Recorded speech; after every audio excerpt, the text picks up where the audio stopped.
Jayashree Liberty Hospitals, on the occasion of 11th anniversary, free OP consultation and 20% discount in OP. Contact. నమస్తే, నేను విజయ్. ఇప్పుడు Pahalgam attack తర్వాత India Pakistan మధ్య యుద్ధం వస్తుందా రాదా? ఎస్, ఈ విషయాన్ని పక్కన పెడితే అసలు ఇండియాకి పాకిస్తాన్కి పిఓకే అంటే సమస్య ఏంటి, కాశ్మీర్లో అసలు ఎందుకు ఇష్యూ వస్తుంది, ఈ విషయాల్ని సామాన్య మానవుడు కూడా అంటే కామన్ మ్యాన్ కూడా అర్థమయ్యే విధంగా ఈ వీడియోని మీకు చూపించే ప్రయత్నం చేస్తున్నాను. ప్రస్తుతం నాతో పాటు ఉన్నారు retired army officer major Srinivasarao గారు. సార్ నమస్తే. నమస్తే అండి. సార్, మనం ఒక సామాన్య మానవులకు కూడా చాలా మందికి తెలియదు. ఎందుకంటే ఇండియా పాకిస్తాన్ అంటే ఏదో శత్రు దేశం. ఎప్పటి నుంచో మనకి పాకిస్తాన్ తో విరోధం ఉంది. పాకిస్తాన్ మన దేశంలో ఒక అంతర్భాగమే. అది కూడా స్వాతంత్రం వచ్చేటప్పటికి పాకిస్తాన్ మనంతా కూడా కలిసి ఉన్నాం అనే విషయం ఎవరికి కూడా తెలియదు. కొన్ని విషయాలు నాకు ఈ వీడియో ద్వారా మీరు ఎక్స్ప్లెయిన్ చేసే ప్రయత్నం చేయండి. ఒకవేళ యుద్ధం వస్తే మనం ఏం చేస్తే బాగుంటుంది, పాకిస్తాన్ కి మనకి ఉన్నటువంటి గొడవ ఏంటి, కాశ్మీర్ లో ఉన్నటువంటి ప్రాబ్లం ఏంటి, ఇది డీటెయిల్ గా మీరు ఒకసారి వివరించే ప్రయత్నం చేయండి. షూర్ అండి. మనం మ్యాప్ ఒకసారి తీస్తారండి. మనకి స్వతంత్రం రాకముందు చూసుకున్నట్లయితే ఇదంతా భారతదేశంలో అంతర్భాగంగా ఉందండి. ఇది మొత్తం Pakistan, west Pakistan, east Pakistan, India అనేటువంటి డిఫరెన్స్ లేదు. మొత్తం అంతా కూడా అఖండ భారత్. అంటే ఇప్పుడు ఈ గ్రీన్ కలర్ లో ఉన్నది, ఇక్కడ గ్రీన్ కలర్ లో ఉన్నది, ఇక్కడ మనకి కొంచెం కాశ్మీర్ ని స్వతంత్ర దేశంగా చూపించండి. ఇది ప్రిన్స్లీ స్టేట్. అంటే స్వతంత్రం వచ్చే నాటికి ఇటు హైదరాబాద్ సంస్థానం, జునాగఢ్ సంస్థానం, కాశ్మీర్ సంస్థానం, ఇవన్నీ కూడా ప్రిన్స్లీ స్టేట్, స్వతంత్ర రాజ్యాలుగా ఉన్నటువంటి ప్రాంతాలు. సో ఇవి స్వతంత్రంగా ఉన్నాయి. 1947కి ముందు, స్వతంత్రం రాకముందు, ఇటు పాకిస్తాన్, వెస్ట్ పాకిస్తాన్, ఈస్ట్ పాకిస్తాన్, ఇవన్నీ కూడా అఖండ భారత్ లో భాగంగా ఉండేవండి. అయితే ఎప్పుడైతే 1947లో మనకి స్వతంత్రం అనేటువంటిది వచ్చిందో, ఒక్క రోజు ముందు వాళ్ళు సెలబ్రేట్ చేసుకుంటున్నారు. ఆగస్ట్ 15 నుంచి మనం సెలబ్రేట్ చేసుకుంటున్నాం. అప్పటి నుంచి కూడా మనకి ఈ పాకిస్తాన్, ప్రీవియస్ మ్యాప్ తీద్దామండి ఒకసారి. ఈ పాకిస్తాన్ అనేటువంటిది విడిపోవడం అనేటువంటిది జరిగింది. అప్పుడు కూడా మనకి ఈ యొక్క వెస్ట్ పాకిస్తాను, ఈస్ట్ పాకిస్తాన్ అని ఉండేదండి. తర్వాత మనం బంగ్లాదేశ్ ని లిబరేట్ చేసిన తర్వాత ఈ ఈస్ట్ పాకిస్తాన్ ఏదైతే ఉందో, ఈ ఈస్ట్ పాకిస్తాన్ బంగ్లాదేశ్ గా స్వతంత్ర దేశంగా మారింది. ఈ దేశం నుంచి విడిపోయిందండి 1971లో. సో అప్పుడు మనకు పాకిస్తాన్ తో యుద్ధం జరిగినటువంటి ఆ టైంలో మనం చేసాం. సో ఇప్పుడు వెస్ట్ బెంగాల్ లో ఒక భాగంగా ఉన్నటువంటి ఈస్ట్ పాకిస్తాన్ ని మనం ఏం చేసామంటే సపరేట్ చేసి బంగ్లాదేశ్ గా చేసాం. బంగ్లాదేశ్ గా అంటే మనకి ఇది పాకిస్తాన్ కంట్రోల్లో ఉండేదండి. ఇది పాకిస్తాన్ కంట్రోల్ 71 కు ముందు బంగ్లాదేశ్. అప్పుడు మనం ఏం చేసామంటే ఈ ప్రాంతాన్ని లిబరేట్ చేసి, అందుకే ఇప్పుడు one of the disputed area కూడా ఏంటి అంటే మనం బంగ్లాదేశ్ కి సహాయం చేయడం అనేటువంటిది వాళ్ళకి కొంచెం ఇబ్బంది కలిగినటువంటి అంశం అండి. ఇప్పుడు అసలు ఇష్యూ ఎక్కడ నడుస్తుంది? కాశ్మీర్ ఇష్యూ కనుక మనం తీద్దామండి. ఈ మ్యాప్ తీద్దాం. 1947 అండి. భారతదేశాన్ని పరిపాలిస్తున్నటువంటి, కాశ్మీర్ ని పరిపాలిస్తున్నటువంటి రాజు రాజా హరిసింగ్ అండి. మరి ఇండియా పాకిస్తాన్ రెండు కూడా విడిపోయినాయి. ఇదేమో స్వతంత్ర కాశ్మీర్, జేఎండ్కే ఏమో కాశ్మీర్ ఏమో స్వతంత్ర రాజ్యంగా ఉంది. ఈ స్వతంత్ర రాజ్యంగా ఉన్నటువంటి ఈ రాజా హరిసింగ్ ని ఇటు జవహర్లాల్ నెహ్రూ ప్రశ్నించడం జరిగింది, మా భారతదేశానికి వస్తారా? అసలు స్టోరీ ఇక్కడ నుంచి ప్రారంభమైంది. అంటే 47 తర్వాత, మనకి స్వాతంత్రం వచ్చేసిన తర్వాత అండి. మరి పాకిస్తాన్ ఏమో విడిపోతుంది, మీరు స్వతంత్ర దేశంగా ఉన్నారు, మీరు భారతదేశానికి వస్తారా, పాకిస్తాన్ కు వెళ్ళిపోతారా? మా భారతదేశంలోకి వచ్చారండి అని చెప్పి జవహర్లాల్ నెహ్రూ రాజా హరిసింగ్ ని కోరడం జరిగింది. రాజా హరిసింగ్ ఏం చేశాడండి, ఆయన కాశ్మీర్ స్వతంత్ర దేశము, ఏ దేశ సార్వభౌమత్వాన్ని మేము అంగీకరించమో, మేము పాకిస్తాన్ లోని కలవము, భారతదేశంలోనూ కలవము, కాబట్టి మేము స్వతంత్రంగా ఉంటాము అంటే మనం శాంతి కాముకులం, పెద్ద ఫోర్స్ చేయలేదు, వదిలిపెట్టేస్తామండి కాశ్మీర్ ని. ఈ మ్యాప్ మీరు చెప్తున్న ఈ మ్యాప్ అండి. ఇదంతా కూడా ఈ మ్యాప్ అండి. ఓకే, ఇప్పుడు మీరు నెక్స్ట్ మళ్ళీ ప్రీవియస్ మీరు చెప్పిన దాని ప్రకారం చూస్తే ఇది స్వతంత్రం వచ్చిన తర్వాత కూడా కాశ్మీర్ ఇండిపెండెంట్ ప్రిన్స్లీ స్టేట్ గా ఉందండి. ఇదంతా కూడా, ఈ ప్రాంతం అంతా కూడా ఎగ్జాక్ట్లీ ఇది భారతదేశంలో అంతర్భాగంగా లేదండి. దీన్ని పరిపాలిస్తుంది రాజా హరిసింగ్. 1947 తర్వాత కూడా, మనం ఇండిపెండెన్స్ డే జరుపుకుంటున్నటువంటి ఆ తర్వాత కూడా ఈయనే ఉన్నాడండి. సో అక్కడ రాజరిక పరిపాలన ఉండింది. ఉండిందండి. సో రాజా హరిసింగ్ అనేటువంటి ఒక హిందూ రాజు అక్కడ పరిపాలన చేస్తున్నారు. ఓకే. అప్పటి వరకు స్వతంత్ర దేశాలుగా ఉన్నటువంటి వాటిని మన ఫస్ట్ భారతదేశపు డిప్యూటీ ప్రైమ్ మినిస్టర్, భారతదేశపు హోం మంత్రి, ఫస్ట్ హోం మంత్రి సర్దార్ వల్లభాయ్ పటేల్ గారు. సర్దార్ వల్లభాయ్ పటేల్ గారు ఈయన ఎటువంటి రక్త బిందువు కూడా చెందకుండా ఈ సంస్థానాలన్నింటినీ కూడా భారతదేశంలో కలిపాడు. అందుకే భారతదేశపు ఉక్కు మనిషి అన్నాం. కానీ వీళ్ళు ఒప్పుకోలేదు. ఓకే, వదిలేసామండి. ఎప్పుడైతే వదిలేసామో పాకిస్తాన్కి ఇది ఒక అవకాశంగా కలిగిందండి. పాకిస్తాన్కి ఇది ఒక అవకాశంగా దొరికింది. అవకాశంగా దొరికి వాళ్ళు ఏం చేశారు అంటే ఈ కాశ్మీర్ని ఆక్యుపై చేసుకోవడం ప్రారంభించిందండి. ఓకే. అంటే ప్రస్తుతం ఇప్పుడు ఉన్నటువంటి పాక్ ఆక్యుపైడ్ కాశ్మీర్ అని ఏదైతే అంటున్నామో, ఈ ప్రాంతమో ఏదైతే పాక్ ఆక్యుపైడ్ కాశ్మీర్ గా మనం చెప్తున్నామో ఇది పిఓకే అంటామండి. ఈ ప్రాంతాన్ని ఆక్యుపై చేసిందండి. ఆక్యుపై చేసినప్పుడు రాజా హరిసింగ్ అర్థమైంది, పాకిస్తాన్ ని మనం ఎదుర్కొనలేము, మనకు భారత సహాయ సహకారాలు అనేటువంటి అవసరము, లేకపోతే గనక వీళ్ళు నన్ను బందీగా తీసుకెళ్లి చంపేసేటువంటి అవకాశం ఉందని చెప్పి అప్పుడు ఏం చేశాడు, ఆయన జవహర్లాల్ నెహ్రూ యొక్క సహాయాన్ని అర్థించాడు. ఇది ఏ సంవత్సరంలో జరిగింది? 1947 లో జరిగినటువంటి విషయం మాట్లాడుతున్నాం. ఓకే. సో ఆ సహాయాన్ని అర్థించినప్పుడు జవహర్లాల్ నెహ్రూ చాలా న్యాచురల్ గా రెస్పాండ్ అయ్యాడు. ఇప్పటికే మాకు పాకిస్తాన్ తో చాలా సమస్యలు ఉన్నాయి, మరి ఆల్రెడీ ఇప్పుడు కొత్త సమస్య మీ దేశంలో ఉన్నటువంటి సమస్య, మీరు స్వతంత్ర రాజ్యం అంటున్నారు, మా నెత్తిని ఎందుకు పెట్టుకోవడం, మా సమస్యలు మేము చాలా సర్దుకోవాల్సినటువంటి ఉన్నాయి, మేము రాజ్యాంగం ప్రభుత్వాన్ని ఏర్పాటు చేసుకోవాలి, రాజ్యాంగాన్ని రాసుకోవాలి, అన్ని సిస్టమ్స్ ని సెట్ చేసుకోవాలి, అంతా కూడా దేశ ఆర్థిక వ్యవస్థ రాజకీయ వ్యవస్థ చిన్నభిన్నంగా ఉంది, మొత్తం ఇదంతా కూడా సమీకృతం చేసుకోవాలి అని చెప్పి ఆయన న్యాచురల్ గా జవహర్లాల్ నెహ్రూ రెస్పాండ్ కావడం జరిగిందండి.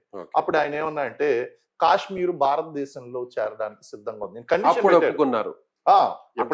ఎప్పుడైతే మన సర్దార్ వల్లభాయ్ పటేల్ గారు అడిగినప్పుడు మాత్రం ఒప్పుకోలేదు. ఎప్పుడైతే పాకిస్తాన్ దాని మీద అటాక్ చేయడానికి వచ్చిందో రాజా హరిసింగ్ కి ఇంకా దిక్కుతోచినటువంటి పరిస్థితుల్లో భారతదేశంలో చేరడానికి అంగీకరించారు, కాశ్మీర్ కలపడానికి అంగీకరించారు. అయితే కాశ్మీర్ని భారతదేశంలో కలపడానికి అంగీకరించినప్పటికీ కూడా వాళ్ళు ఏమన్నారు అంటే మాకు ఒక స్వయం ప్రతిపత్తిని మీరు ఇవ్వాలి, అంటే మేము మీ దగ్గరికి వస్తాం కానీ మా యొక్క రాజ్యాంగాన్ని మా రాజ్యాన్ని మీరు గౌరవించాలి, మీ ఒక స్వతంత్రులుగా మీరు గుర్తించాలి అని చెప్పేసి అంటే జవహర్లాల్ నెహ్రూ కూడా దానికి సరే మీ యొక్క అభిప్రాయాన్ని మేము గౌరవిస్తున్నాం అని చెప్పి భారత రాజ్యాంగంలో ఆర్టికల్ 370 ప్రకారము దీన్ని అంగీకరించడం జరిగిందండి. అంటే స్వయం ప్రతిపత్తి కలిగినటువంటి ఒక రాష్ట్ర హోదా అనేటువంటిది రీసెంట్ గా ఏదైతే మన ఇండియన్ గవర్నమెంట్ రద్దు చేసినటువంటి ఆర్టికల్ 370 ఇదే రద్దు చేసాం. అయితే ఈ ఆర్టికల్ 370 మనం చేర్చడం వల్ల ఏం జరిగిందండి, భారతదేశంలో చేసినటువంటి చట్టాలు ఏమీ కూడా నేరుగా కాశ్మీర్ లో ఇంప్లిమెంట్ కావు. మళ్ళీ కాశ్మీర్ లో అసెంబ్లీలో వాళ్ళు చర్చ పెట్టుకుని దాన్ని స్పెషల్ మెజారిటీతో గనక దాన్ని అంగీకరిస్తే ఆ చట్టాలు అప్పుడు అంగీకరించబడతాయండి.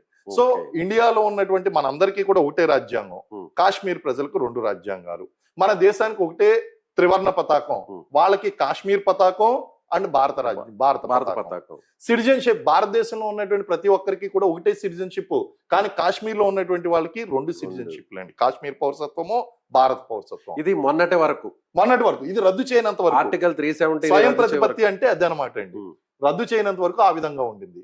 ఎప్పుడైతే ఈ యొక్క ఆర్టికల్ 370 రద్దు చేశారో ఆటోమేటిక్ ఏమైందంటే 2 పౌరసత్వాలు రద్దయిపోయినాయి, 2 రాజ్యాంగాలు రద్దయిపోయినాయి.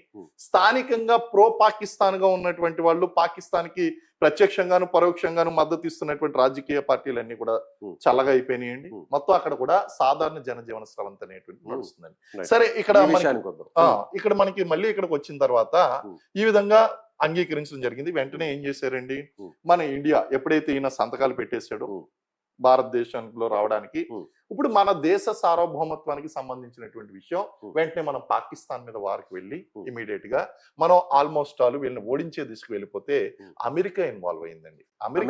అమెరికా ఇన్వాల్వ్ అయ్యి, లేదు మీరు ఎక్కడ ఉన్నటువంటి వాళ్ళు అక్కడ ఆగిపోండి, మీరు ఆగిపోతే గనక కొంచెం సమస్యలు ఇద్దరు, మా మాట వినండి, మీరు పాకిస్తాన్ మీదకి యుద్ధానికి వెళ్ళడానికి వీల్లేదని చెప్పి అమెరికా జోక్యం చేసుకుంది.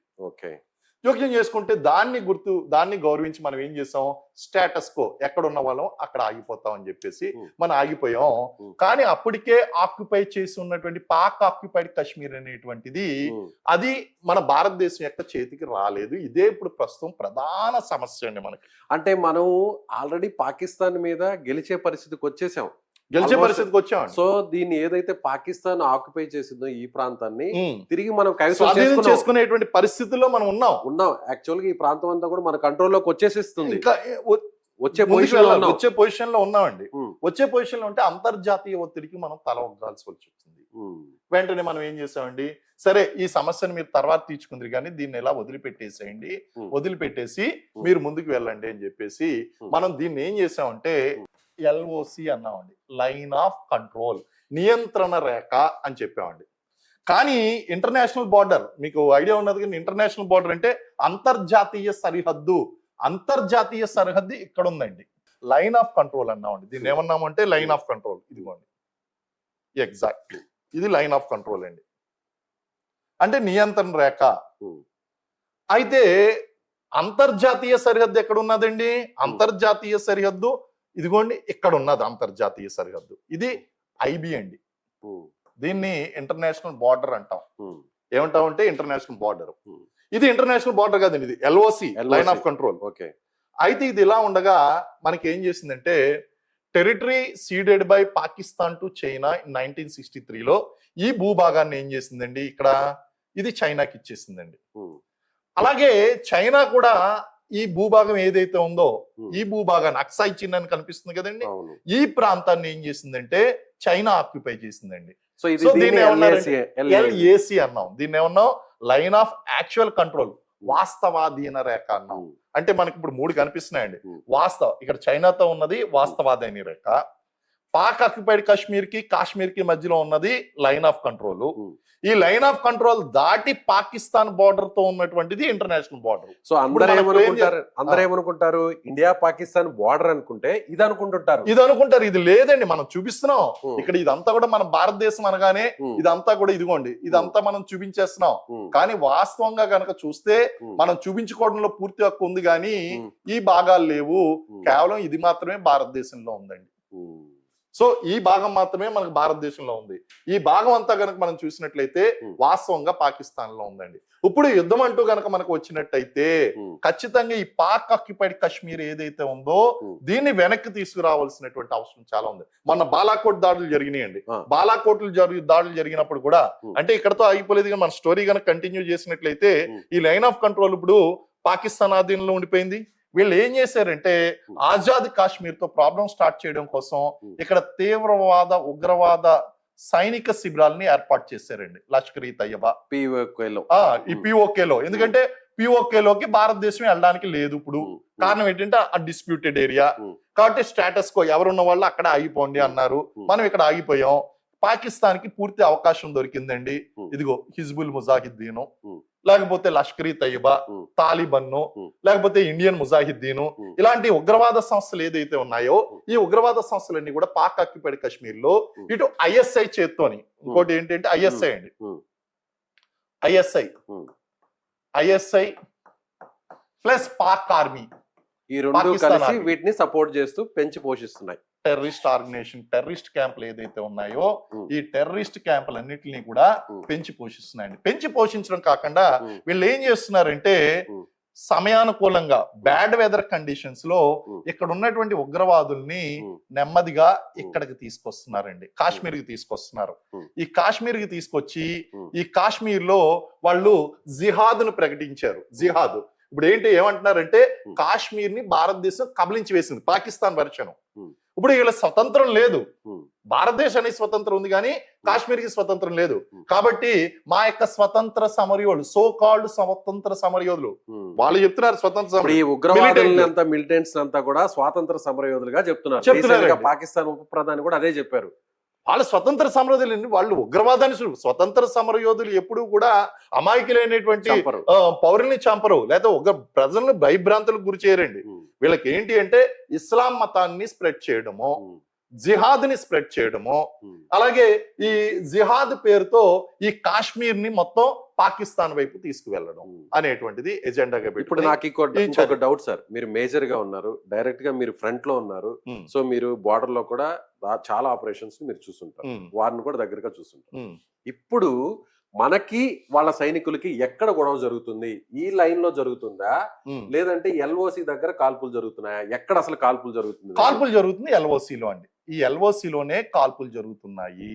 ఈ ప్రాంతం వెంబడి కాల్పులు జరుగుతున్నాయండి. ఎందుకంటే అంటే మనం మనకి పాకిస్తాన్ బోర్డర్ దాకా పోవట్లేదు. అసలు మన చేతిలోనే లేదండి. అక్కడ ఉమ్. స్టేటస్ కో అన్నారు కదా, వాళ్ళు ఆక్యుపై చేస్తారు కదా, ఉమ్. ఎక్కడున్న వాళ్ళు అక్కడ ఆగిపోండి అంటే మనం ఇక్కడ ఆగిపోవాల్సి వచ్చింది. లైన్ ఆఫ్ కంట్రోల్ సో ఇప్పుడు ఈ కంట్రోల్ అంతా పాకిస్తాన్ చేతిలో పాకిస్తాన్ చేతిలోనే ఉంది. ఉగ్రవాదులు ఇక్కడికి చొరబడుతున్నారు, వాళ్ళకి సాయం చేస్తుంది పాకిస్తాన్. కానీ మ్యాప్ మాత్రం మనం ఇండియా మ్యాప్ అంటే ఇదంతా చూపిస్తున్నాం. మరి చూపించాలండి, అంటే చూపించకపోతే మనదే మనం కదా. మంద కాబట్టి మనం చూపించుకోవాలి. ఉమ్. ఇది అందుకే డిస్ప్యూటెడ్ ఏరియాగా ఉంది. ఉమ్. ఇప్పటికీ కూడా ఉమ్. మనం యుఎన్ వాళ్ళు పోరాడుతుంది దేనికోసం అంటే దీని గురించి. ఉమ్. ఇక్కడ పాకిస్తాన్ యొక్క పాత్ర ఏంటి, ఉగ్రవాదాన్ని ఎలా పెంచి పోషిస్తుంది, అది నెంబర్ ఆఫ్ టైమ్స్ మన మినిస్ట్రీ ఆఫ్ ఎక్స్టర్నల్ అఫైర్స్ అలాగే మన అంబాసిడర్స్ వీళ్ళందరూ కూడా యుఎన్ కమిషన్ లో వాళ్ళు చెప్పడం జరిగింది, యుఎన్ సమావేశాల్లో చెప్పడం జరిగింది, పాకిస్తాన్ దోషిగా నిలబెట్టడం జరిగిందండి. వాళ్ళు చేస్తున్నటువంటి తప్పులన్నీ కూడా మనం చూపించగలిగాం. ఈ రోజు మనకి బార్డర్ లో ఫైర్ జరుగుతుంది, సీజ్ ఫైర్ అంటే మనం ఏం చేసామంటే సీజ్ ఫైర్ అంటాం. సీజ్ ఫైర్ అంటే మీరు కాల్పులు జరపద్దు, మేము కాల్పులు జరపం. కానీ ఇలాంటి ప్రాబ్లమ్స్ అయినప్పుడు ఆ యొక్క ఒప్పందాన్ని వాళ్ళు ఉల్లంఘిస్తారు, మనం ఉల్లంఘిస్తామండి. సో వాళ్ళు ఏం చేశారంటే వాళ్ళు ఫైరింగ్ చేయడం స్టార్ట్ చేశారు, మనం కూడా దానికి జవాబు చెప్పడం ప్రారంభమైంది. ఇప్పుడు ఫైరింగ్ అంతా కూడా ఈ లైన్ ఆఫ్ కంట్రోల్ లో జరుగుతుంది. ఇప్పుడు భారతదేశం గాని మన ప్రజలు గాని లేదా మన ప్రధాని గాని వీళ్ళందరూ కూడా కోరుకుంటుంది ఏంటి అంటే ఈ పాక్ ఆక్యుపైడ్ కాశ్మీర్ అంటే ఎవరైనా సరే కోరుకునేటువంటిది ఏంటి అంటే పాక్ ఆక్యుపైడ్ కాశ్మీర్ మనం తెచ్చేసుకోవాలి. అప్పుడు నెహ్రూ టైంలో జరిగినటువంటి ఏదైతే పొరపాటు ఉందో దానిని తిరిగి మనం సరిదిద్దుకునే ప్రయత్నం చేయాలి. అందులో భాగంగా పిఓకేని మన కంట్రోల్లోకి తీసుకోవాలి. సో అది వార్ ఖచ్చితంగా రావాలి. ఇప్పుడు పిఓకేని మన కంట్రోల్లోకి తీసుకోవడం అంటే నథింగ్ బట్ వారే కదా సార్. ఒక చిన్న సైజు యుద్ధమే అండి, ఒక బ్యాటిల్. ఇప్పుడు ఈ పిఓకేల నుంచి మొత్తం పాకిస్తాన్ ఆర్మీ వచ్చేస్తుంది. ఇది ఎప్పుడైతే మనం పాకిస్తాన్ ఆక్యుపైడ్ కాశ్మీర్ ని మనం ఈ లైన్ ఆఫ్ కంట్రోల్ దాటామో, ఎందుకంటే ఇక్కడ లైన్ ఆఫ్ కంట్రోల్ దగ్గర ఇక్కడ ఉన్నది పిఓకేకి సెపరేట్ సైన్యం అయితే లేదు కదండి, పాకిస్తాన్ సైన్యమే ఇక్కడ ఉంది. పాకిస్తాన్ ఆర్మీనే ఉంటుంది అక్కడ. ఇక్కడ బార్డర్ ఇక్కడ ఎల్ఓసిలో అవతల వైపు ఉన్నది పాకిస్తాన్ ఆర్మీనే.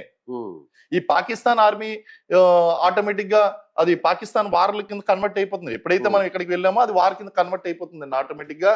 మనం ఇక్కడ నుంచి ఎప్పుడైతే మనం అటాక్ చేయడానికి ప్రారంభించామో ఆటోమేటిక్ గా అవతల నుంచి రిటాలియేషన్ వస్తుంది. కాబట్టి ఫస్ట్ మనం చేయవలసినటువంటి పని ఏంటి అంటే ఇమీడియట్ గా ఇక్కడ ప్రజల యొక్క ఆకాంక్ష ఏంటి అంటే అక్కడ 1947 లో మనం వదిలిపెట్టేసినటువంటిది ఏదైతే ఉందో దాన్ని వెనక్కి తీసుకుని రావాలి. అయితే ఇప్పుడు మనం దీర్ఘ యుద్ధం పేరు మీద వెళ్ళనవసరం లేదండి. మనం ఇప్పుడు దేని గురించి చేస్తున్నాం, ఉగ్రవాదాన్ని కంట్రోల్ చేయడం కోసం. ఇక్కడ ఏమున్నాయి, ఉగ్రవాద సంస్థావరాలు ఉన్నాయి. స్థావరాలని దాడి చేసేటువంటి నేపంతో మనం పాక్ ఆక్యుపైడ్ కాశ్మీర్ ని మనం ఆక్యుపై చేయొచ్చు. మనం వెనక్కి తెచ్చుకోవచ్చండి, తిరిగి మన భాగంలో మనం వెనక్కి తెచ్చుకోవచ్చు దీన్ని. సో ఫస్ట్ చేయవలసిన ఇమీడియట్ ప్రయారిటీ ఏంటి అంటే పాక్ ఆక్యుపైడ్ కాశ్మీర్ ని తీసుకుని వచ్చి ఇక్కడ పెట్టడం అండి. అలాగే మొన్న సర్జికల్ స్ట్రైక్స్ జరిగాయి అటాక్ తర్వాత. ఎక్కడ ఏ ప్రాంతంలో? ఈ బాలాకోట్ ప్రాంతంలో one of the place, Balakot ప్రాంతం ఏదైతే ఉందో బార్డర్ తక్కువగా ఉన్న దగ్గరగా ఉన్నటువంటి ప్రాంతం, అక్కడ మనకి సర్జికల్ స్ట్రైక్స్ అనేటువంటివి జరగడం జరిగిందండి. అందులో మనం అక్కడ ఉన్నటువంటి ఉగ్రవాద సంస్థలు ఏదైతే ఉన్నాయో అక్కడ మిలిటెంట్స్ భారీగా నష్టం కలిగించడం, అందులో మన MiG-29 విమానం అనేటువంటి కూలిపోవడం, అక్కడ F-16 విమానాన్ని మనం కూల్చివేయడం, ఇవన్నీ కూడా జరిగిపోయినాయి. ఆ తర్వాత వింగ్ కమాండర్ అభినందన్ ఆయన పట్టుబడ్డం, మళ్ళీ భారతదేశానికి ఆ ఒత్తిడి చూపించి యుద్ధం ఆ సమయంలోనే రావాలి వాళ్ళకి అనిపించింది. ఈ దెబ్బతో ఎలాగైనా సరే పాక్ ఆక్యుపైడ్ కాశ్మీర్ తీసేసుకుంటారేమో అని చెప్పి వాళ్ళు ఏం చేశారంటే అభినందన్ ముందు చూపించి బార్గెనింగ్ లో మనం వెనక్కి తెచ్చుకోవాల్సిన క్రమంలో మనం వెనక్కి తగ్గేలా చేశారు. ఓకే, సో ఇప్పుడు ఒకవేళ వార్ జరిగితే దీన్ని తిరిగి మనం క్యాప్చర్ చేసుకోవాలి. ఫస్ట్ ఉగ్రవాదం అనేది చాలా వరకు ఉగ్రవాదం తగ్గిపోతుందండి. దీన్ని గనక మనం చెయ్యకపోతే 100% ఈ మిలిటెన్సీ అనేటువంటిది ఇప్పుడు ఉగ్రవాద దాడి ఇప్పుడు జరిగింది అన్నామో పుల్గాంలోని మళ్ళీ జరిగేటువంటి అవకాశం ఉంది. ఈ సర్జికల్ స్ట్రైక్స్ ఇవన్నీ కూడా తాత్కాలికమే. ఇవన్నీ permanent solution Pak occupied Kashmir ని సమూలంగా మన కంట్రోల్లోకి తెచ్చుకుని ఇక్కడ ఉన్నటువంటి క్యాంపులన్నీ కూడా తీసుకుని ఇవన్నీ పాకిస్తాన్ పంపించాలండి. నువ్వు పడితే నువ్వు ఏదన్నా పడు, మాకు అనవసరం, ఈ ప్రాంతం క్లియర్ గా ఉండాలి. అప్పుడు మనకి ఇన్ఫిల్ట్రేషన్ తగ్గిపోతుంది, ఉగ్రవాద కార్యకలాపాలు కూడా తగ్గిపోతుంది. సార్ ఇప్పుడు ప్రెసెంట్ అటాక్ జరిగింది ఎక్కడ, ఏ లొకేషన్ లో, అంటే ఎల్ఓసికి పిఓకేకి ఎంత దూరంలో ఉంది? మనకి ఇదిగోండి కనిపిస్తుంది, రెడ్ డాట్ లైన్ కనిపిస్తుంది చూడండి. ఈ రెడ్ డాట్ లైన్ ఏదైతే ఉందో ఇది మనకి లైన్ ఆఫ్ కంట్రోల్ అండి. ఇది లైన్ ఆఫ్ కంట్రోల్ ఇలా వెళ్తుందండి. ఎస్, ఇది line of control. Anantnag district, ఈ అనంతనాగ్ అని కనిపిస్తుంది జమ్మూ కాశ్మీర్ లో కాశ్మీర్ వ్యాలీలో మనం చూసుకున్నట్లయితే ఈ ప్రాంతం పహల్గాం, ఇక్కడ అటాక్ అయిందండి. అంటే మీరు చూడండి ప్రాక్సిమిటీ, చూడండి ప్రాక్సిమిటీ చాలా తక్కువ డిస్టెన్స్ ఉందండి బార్డర్ కి. ఓకే, ఇక్కడ నుంచి- ఇటువైపు నుంచి వచ్చారు. ఇటువైపు నుంచి రావడానికి స్కోప్ ఎక్కువగా కనిపిస్తుందండి. ఇటువైపు నుంచి రావడానికి Hmm. స్కోప్ ఎక్కువగా కనిపిస్తుందండి. Hmm. ఇలా రావాలన్నా ఇలా రా. ఇంకొకటి కూడా ఏంటి అంటే ఇక్కడ ఎక్కడి నుంచైనా ప్రవేశించి ఇక్కడ క్యాంపింగ్ వేసి కూడా చేసేటువంటి అవకాశాలు ఉన్నాయి. ఎందుకంటే వీళ్ళకి అమ్యునిషన్ డంప్స్ అనేటువంటివి రకరకాల ప్లేసుల్లో ఉంటాయి. Hmm. కాబట్టి ఇది మనకి లైన్ ఆఫ్ కంట్రోల్ కి చాలా దగ్గరగా ఉందండి ఈ ప్రాంతం. Hmm. అలా పారిపోవడానికి కూడా చాలా తక్కువ Easy access ఉంది. ఈజీ యాక్సెస్ ఉందండి. ఓకే, సో ఇప్పుడు మనకి పహల్గామ్ లో ఇక్కడ శ్రీనగర్ నుంచి ఇక్కడ పహల్గామ్ పోవాలి, ఇక్కడ Hmm. అటాక్ జరిగింది. ఇది Hmm. అనంతనాగ్ జిల్లా కేంద్రం. అవును. Hmm. మీకు ఆ అటాక్ జరిగినటువంటి ప్రాంతం కూడా మీరు చూడండి. ఈవెన్ మీరు కూడా స్వయంగా వెళ్ళొచ్చాను. చూశారు, మీరు అవును. వెళ్ళొచ్చారు. అవును. ఆ ప్రాంతం గనక మనం చూసినట్లయితే ఈ ప్రాంతానికి మనం వెళ్ళాలి అంటే గనక చాలా ఎత్తైనటువంటి లోయలో ఇరికైనటువంటి మార్గంలో కేవలం ఆన్ ఫుట్ అంటే అవును. గుర్రాల మీద లేదా నడిచి మాత్రమే నడిచి వెళ్ళడం కూడా వెళ్ళేటువంటి చాలా కష్టం. చాలా కష్టం అండి. అలాంటి ప్రాంతం అంటే ఇక్కడ ఏదైనా సమస్య వచ్చింది అంటే రీఎన్ఫోర్స్మెంట్ కావాలి అంటే కనీసం 60 నిమిషాలు 60 మినిట్స్ అండి టైం పడుతుంది, 1 అవర్ టైం పడుతుంది. ఈ లోపల విధ్వంసం సృష్టించి వాళ్ళు వెళ్ళిపోయారు. అండ్ ఈవెన్ పర్మనెంట్ గా ఎందుకు పెట్టలేదు అని అడుగుతున్నారండి. ఇక్కడ పెడితే మీరు అక్కడ చూసారు స్వయంగా, వాళ్ళు పాట్ షాట్ తీసుకొచ్చండి వెళ్తున్నప్పుడు వస్తున్నప్పుడు. ఒక రకంగా చెప్పాలంటే సూయిసైడల్ అండి. ఇక్కడ మనుషులు ఉంచడం అనేటువంటి సూయిసైడల్. ఓకే సార్, ఇప్పుడు ఒకవేళ యుద్ధం జరిగితే పిఓకేతో పాటు పాకిస్తాన్ లో ఉన్న ప్లేస్ ని కూడా మనం టార్గెట్ చేయొచ్చా? అలాగే పాకిస్తాన్ కూడా మన ఇండియాలో ఉన్న కాశ్మీర్ కాకుండా వేరే ప్లేసెస్ ని కూడా టార్గెట్ చేసే ఛాన్స్ ఉంటుంది. ఉందండి. ఇప్పుడు అది డెఫినెట్లీ టాక్టికల్ డెసిషన్. ఎక్కడ మనకి ఫ్రంట్ ఓపెన్ అవుతుంది ఆ యొక్క వార్ ఫ్రంట్ అనేటువంటి టాక్టికల్ డెసిషన్. కాకపోతే మనం చూసుకున్నట్లయితే మనం ఆల్రెడీ చెప్పుకున్నాం, ఈ యొక్క పాక్ ఆక్యుపైడ్ కాశ్మీర్ ఏదైతే ఉందో ఈ ప్రాంతం మీద మనం ఖచ్చితంగా చేయవలసి ఉంటుందండి. సరే, ఈ ప్రాంతం దాటేసామండి. ఇక్కడేమో ఇక్కడికి వెళ్ళాలంటే ఇక్కడ నుంచి పాకిస్తాన్ లోకి వెళ్ళేటువంటి అవకాశం లేదు. పాక్ ఆక్యుపైడ్ కాశ్మీర్ ఫస్ట్ తీసుకోవాలి, ఆ తర్వాత అక్కడికి వెళ్ళాలి. కాకపోతే ఈ మిగిలినటువంటి ప్రాంతం అంతా కూడా ల్యాండ్ బార్డర్ అండి. పాకిస్తాన్ తో ఉన్నటువంటి ల్యాండ్ బార్డర్ పంజాబ్, రాజస్థాన్. ఈ ఏరియా నుంచి ఎక్కడి నుంచి అయినా సరే మనం ఫ్రంట్ ఓపెన్ చేసుకోవచ్చు. మనకు కూడా అక్కడి నుంచి థ్రెట్స్ అనేటువంటివి ఉంటాయండి. So this entire north west corner, ఈ నార్త్ వెస్ట్ కార్నర్ ఏదైతే ఉందో ఇది మొత్తం కూడా మనకి చాలా హాట్ గా మారిపోతుందండి. సో ఇక్కడ మనం వార్ చేస్తున్నా కూడా ఇదంతా కూడా అలర్ట్ గా ఉండాల్సినటువంటి అవసరం. నాట్ ఓన్లీ దిస్, ఈవెన్ మనకి ఇది కూడా అలర్ట్ గా ఇక్కడ వాటర్ చూడండి, వాటర్ ఫ్రంట్ కూడా మనం సేఫ్ గార్డ్ చేసుకోవాల్సినటువంటి అవసరం ఉంది కదా. ఇక్కడ ఇండియన్ నేవీ, ఇక్కడ కూడా మనకి ఇక్కడ ఇండియన్ నేవీ అంతా కూడా ఇక్కడ గార్డ్ చేసుకోవాలండి. అరేబియా సముద్రంలోను, బే ఆఫ్ బెంగాల్ లో కూడా ఇక్కడ కూడా మనం మొత్తం గార్డ్ చేసుకోవాలండి. ఎందుకంటే వీళ్ళ యొక్క సబ్మెరైన్స్ వచ్చి ఇక్కడ మన క్రూషియల్ ఇన్స్టాలేషన్ టార్గెట్ చేసేటువంటి అవకాశం ఉంటుంది. మరొక విషయం చెప్తానండి మీకు.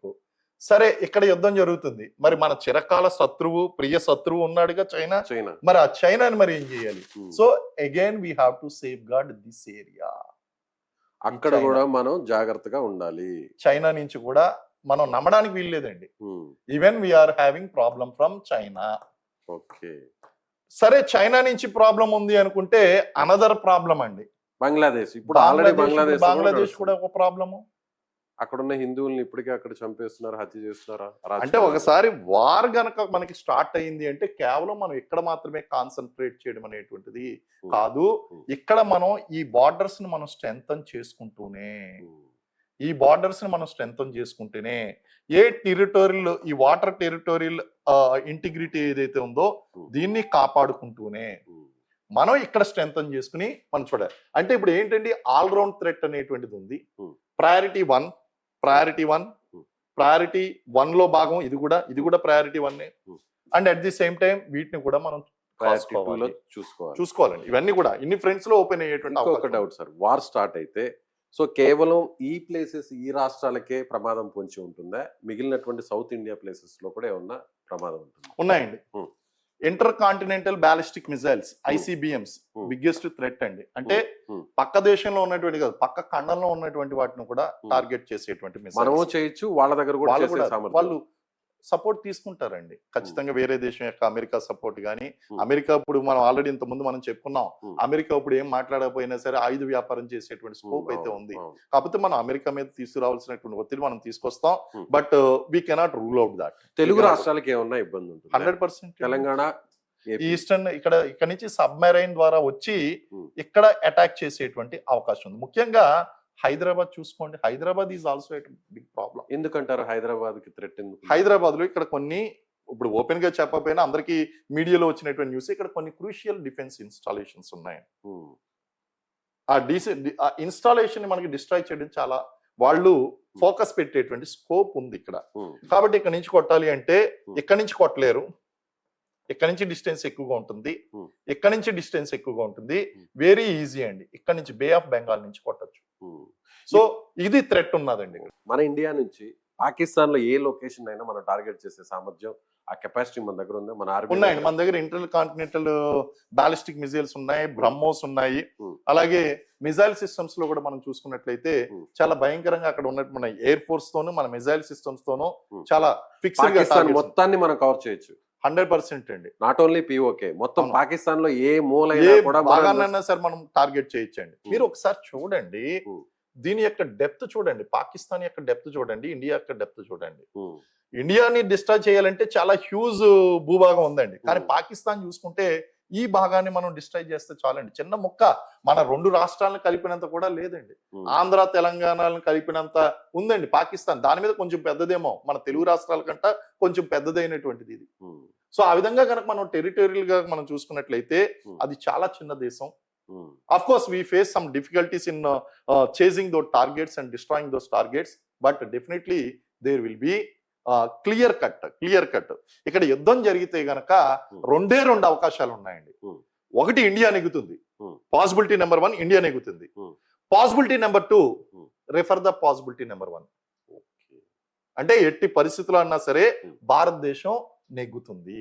సో ఫస్ట్ టార్గెట్ అయితే మనకి పిఓకేని మన కంట్రోల్లోకి తీసుకోవాలి.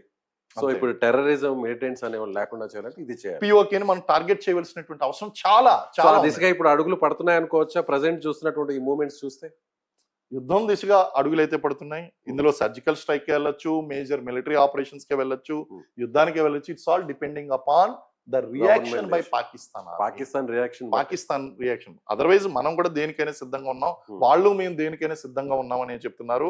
కానీ మన అవసరం ఏంటి అంటే పాక్ ఆక్యుపైడ్ కాశ్మీర్ ని గనక మనం ఆక్యుపై చేసుకోకపోతే, దాని అక్కడ ఉన్నటువంటి ఉగ్రవాద స్థావరాలని గనక మనం డిస్ట్రాయ్ చేయకపోతే ఇలాంటి ఇన్సిడెంట్స్ ఫ్యూచర్ లో కూడా పునరావృతం అయ్యేటువంటి. మరొక విషయం సార్, ఈ సందర్భంగా లేటెస్ట్ గా కొద్దిసేపటి కిందట పాకిస్తాన్ మంత్రి కూడా ఒక స్టేట్మెంట్ ఇచ్చారు, మా దగ్గర అణ్వాయుధాలు ఉన్నాయి, సో ఇవి భారత్ కోసమే, 130 అణుబాంబులు ఉన్నాయి, కాచుకోండి, మేమేం తగ్గము అని ఆయన ఒక స్టేట్మెంట్ ఇచ్చారు.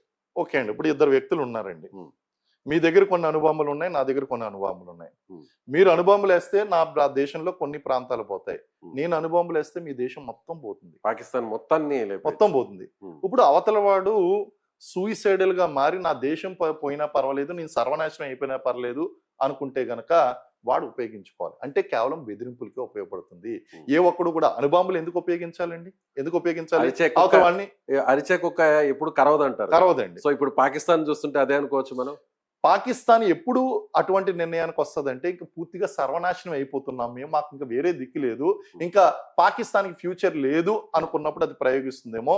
సరే పోతా పోతా కొంతన్నా మనం నష్టం కలిగించి వెళ్ళిపోదాం అన్న పరిస్థితుల్లో తప్ప, సాధారణ పరిస్థితిలో న్యూక్లియర్ వెపన్స్ అనేటువంటివి ఏదైతే ఉందో అది ఒక డిటరెన్స్ ఫ్యాక్టర్. ప్రతి దేశం కూడా ఈరోజు అమెరికా కానీ, రష్యా కానీ, చైనా కానీ, ఏ అడ్వాన్స్డ్ కంట్రీ మనం తీసుకున్నా సరే న్యూక్లియర్ వెపన్స్ డెవలప్ చేయడానికి గల కారణం ఏంటంటే డిటరెన్స్ ఫ్యాక్టర్, ఎదట వాళ్ళని భయపెట్టడం కోసం. మీ దగ్గర న్యూక్లియర్ వెపన్ లేదంటే ఎవడైనా సరే వచ్చి జస్ట్ మిమ్మల్ని రెచ్చగొట్టి వెళ్ళిపోతారండి. అదే గనక మీ దగ్గర ఆయుధాలు ఉన్నాయి, న్యూక్లియర్ వెపన్స్ ఉన్నాయని కానీ ప్రతి ఒక్కరు కూడా దాన్ని చూపించి బెదిరిస్తూ ఉంటారు. అయితే అది ఎంతవరకు దాని యొక్క పాసిబిలిటీస్ ఉన్నాయంటే that is the end of war. చివరి దశ ఎండ్ ఆఫ్ వార్ అండి. ఇంకా న్యూక్లియర్ వెపన్ యూజ్ చేసిన తర్వాత ఇంకా ఇంకా మిగిలింది ఏం లేదండి. ఇంకా మొత్తం ఆబ్వియస్లీ మన అన్ని కూడా యాక్టివేట్ అయిపోతాయి. ఆ విషయం న్యూక్లియర్ వెపన్స్ యాక్టివేట్ చేస్తున్నారు అనేటువంటి సమాచారం తెలిసినటువంటి మరుక్షణంలోనే అక్కడే పేల్చేస్తారండి. అంటే ముందు అక్కడే నష్టం జరుగుతుంది. సో అలా ఆ విధంగా మనం అంటే మీరు అన్నట్టు లాస్ట్ ఆప్షన్ లోనే దీన్ని వాడతారండి. ఇప్పుడు రష్యా ఉక్రెయిన్ విషయంలో ఎక్కడ కూడా రష్యా దగ్గర కూడా అణుబాంబులు ఉన్నాయి, కానీ ఎక్కడ కూడా ఉక్రెయిన్ మీద యూజ్ చేయలేదు కదా. Years together they are fighting war. Israel Palestine వాళ్ళు చూడండి, ఎక్కడా కూడా వాళ్ళు లాస్ట్ రిసార్ట్ అండి. ఇంక మా దేశం సర్వనాశనం అయిపోతుంది, ఇంక మా ప్రజలు చచ్చిపోయినా పర్లేదు, మేము చచ్చిపోయినా పర్లేదు, మా దేశం నామరూపాలు లేకుండా పోయినా పర్వాలేదు, మేము పక్క వాళ్ళని కొంత నష్టాన్ని కలిగిస్తాం అనుకున్నప్పుడు వాళ్ళు వాడండి, వాళ్ళు మాత్రం మ్యాప్ లో ఉండరు. రైట్ సార్, థ్యాంక్ యూ, చాలా ఇన్ఫర్మేషన్ ఇచ్చారు. Thank thank you, you so thank much. you. So ఇది మేజర్ గారు చెప్తున్నట్టుగా ఖచ్చితంగా ఒకవేళ యుద్ధం జరిగితే పాకిస్తాన్ మీద పూర్తి స్థాయిలో భారత్దే పైచేయి అవుతుంది. సో నెహ్రూ టైంలో జరిగినటువంటి పొరపాటు అంటే పూర్తి స్థాయిలో కాశ్మీర్ని మన కంట్రోల్లో ఉంచుకోవాల్సినటువంటి సమయం వచ్చినప్పటికీ కూడా అమెరికా జోక్యం వల్ల మనం ఆ రోజు పిఓకేని వదిలేయడం జరిగింది. ఇప్పుడు మళ్ళీ పిఓకేని మన కంట్రోల్లోకి తీసుకునేటువంటి సిచ్యువేషన్ అయితే చాలా స్పష్టంగా కనిపిస్తుంది. కాబట్టి తిరిగి మనం పూర్తి స్థాయి కాశ్మీర్ని మన కంట్రోల్లో ఉంచుకోవడం కోసం వార్ని జరపాల్సినటువంటి అవసరం ఉందని అందరూ కూడా కోరుకుంటున్నారు. సో ఒకవేళ వార్ జరిగితే మనం ఖచ్చితంగా పాకిస్తాన్ని ఖచ్చితంగా ఓడిస్తామనేది శ్రీనివాసరావు గారు చెప్తున్నారు. సో మీరేమనుకుంటున్నారు? మీ అభిప్రాయాన్ని ఖచ్చితంగా కామెంట్ చేయండి.